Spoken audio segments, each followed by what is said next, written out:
Buenas noches, profesor. El tema que nos ha tocado exponer son redes de distribución abierta. Nosotros somos el grupo 4. Quienes integramos este grupo son quien les habla, Sharon Firela Victorina Hilares, mi compañero Diego Alberto Reyes Muñoz, Nayeli Álvarez Balbín, Wilder Jefferson Rojas Ramírez y Rebasa Sandoval Anderson, quien ha estado ausente para la elaboración de este trabajo. Bueno, en el vamos a contar con la introducción, objetivos, desarrollo, ejemplos, conclusiones y referencias. A continuación voy a pasar a explicar lo que es la introducción. Las, las redes abiertas son aquellas redes de tubos, madres o líneas expresos en sistemas de distribución de agua potable que se caracterizan por no tener ningún circuito cerrado. Un ejemplo descrito de cómo una red abierta podría ser un sistema de tuberías que une una batería de pozos de agua con un tanque de abastecimiento o una planta de tratamiento. Como podemos ver en la siguiente imagen, es una red ramificada. En los objetivos tenemos dar a conocer en qué consiste una red de distribución abierta, abastecer con agua potable a ciudades donde la distribución de casas no tiene un orden específico. Pasando al diseño de las redes abiertas, este diseño, en este diseño se conocen las demandas de caudales en cada uno de los embalses o inicio de circuitos de consumo que van a ser interconectados, para los cuales corresponden las demandas de agua calculadas para la ciudad en la que se localiza la red. Se debe calcular el diámetro de cada tubo, las matrices o principales de los tubos ramales que transportan el agua hasta los tanques o nodos de consumo. Las variables e incógnitas son: en variables tenemos la longitud de la tubería, el factor de la rugosidad absoluta de la tubería, el coeficiente de pérdidas menores del tramo, el caudal de la entrada lateral del coeficiente, el coeficiente de viscosidad dinámica y la densidad del agua. También en incógnitas tenemos el diámetro de la tubería, las alturas de piezométricas de cada uno de los nodos de la red. En las consideraciones del diseño, existe una gran variedad de tubería dependiendo del uso que vaya a tener. En cuanto al diámetro, este varía según la cantidad de agua a conducir. Por ejemplo, los diámetros de las tuberías principales pueden llegar hasta 3,65 metros de diámetro, mientras que las salidas individuales dentro de los hogares se hacen con tuberías pequeñas de hasta 12,7 milímetros de diámetro. Los materiales comúnmente utilizados son el acero y el cloruro de polivinilo. Por aquí tenemos la matriz principal y el almacenamiento y tratamiento. Estos vendrían a ser las viviendas. Para las operaciones y mantenimiento, el servicio de abastecimiento de agua debe cumplir con los requisitos de calidad y de cantidad. La actividad básica consiste en revisar periódicamente las válvulas de entrada y de salida para poder regular la cantidad de agua que se transporta por la tubería y así no existan deficiencias en ningún área de la población. El mantenimiento de los sistemas de distribución se centra en la reparación de las tuberías, válvulas y accesorios, que estos se dañan por causas como las raíces de los árboles, los asentamientos del terreno, la expansión o la contracción del suelo y el exceso de presión, entre otros.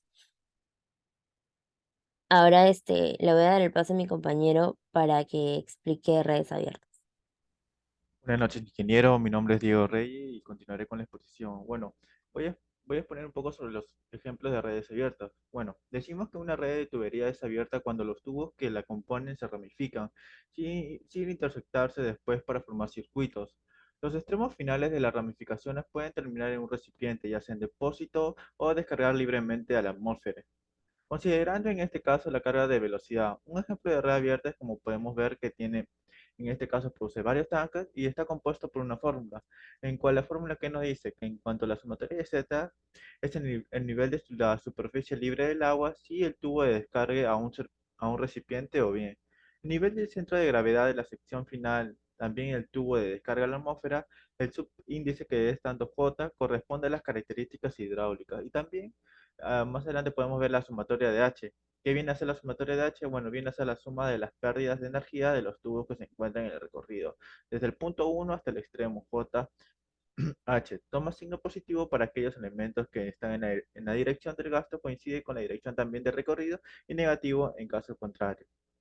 Siguiente. Bueno, también en puntos determinados de la red pueden ocurrir descargas o salidas de agua, como ya lo había mencionado, además también de las posibles ramificaciones. Vienen a ser esos puntos que se denominan nudos de consumo. También mostraremos un ejemplo de más redes abiertas. Por ejemplo, tenemos un tranque, en este caso, en la imagen mostrada nos dice que tenemos 9 tramos y en este caso hay 4 nudos. Las redes abiertas consisten más que todo en que no se unen entre sí. Podemos, el extremo final tanque de descarga a la atmósfera o inicio de otro conducto. Siguiente. También podemos hacer otra imagen que hay, en este caso hay dos tanques, que uno está a 50 metros y el otro hay a 70 metros. Que igual son las que proveen a las tuberías, en cual serían las tuberías abiertas en este caso. Siguiente.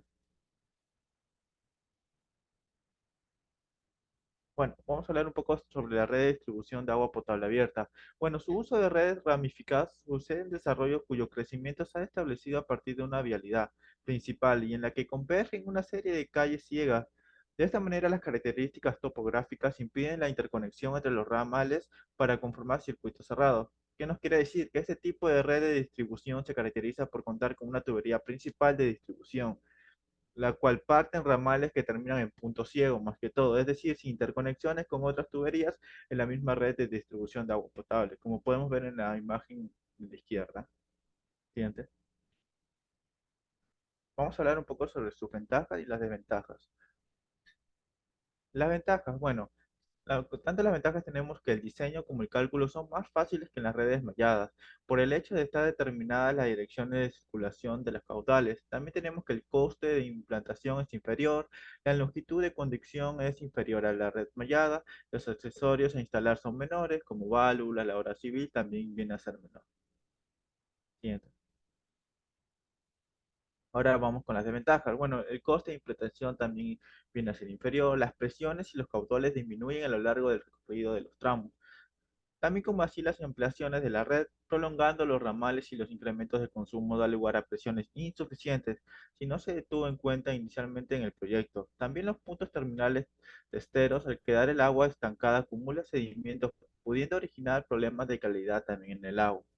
Bien. Ahora, para ir acabando, vamos a hablar un poco sobre sus recomendaciones. Bueno, la red ramificada es recomendable para pequeñas poblaciones inferior a 1.000 habitantes, con trazado irregular o población diseminada, como ocurre en zonas rurales, también en poblaciones pequeñas con un desarrollo lineal. Su resolución es directa, limitándose al cálculo de las pérdidas en cada tubería. Para los caudales en tránsito, para obtener posteriormente los valores de piezométrica y presión en cada nodo de ella. También de esta manera podemos ver que en los casos de emplearse este tipo de red, debe considerarse que el estancamiento del agua en los extremos de los ramales, no hay que olvidar que aún habiendo un tratamiento previo del agua, esta puede arrastrar partículas sólidas que se sedimentan dentro de la red y que vienen a ser acumuladas donde la velocidad es baja. En el caso de los testeros, la solución viene a ser que para evitar estos casos como este es incluir en el diseño de la red llaves de desagüe, para de esta manera hacer limpiezas frecuentes o instalar fuentes para mantener una circulación continua en la conducción terminal. Siguiente.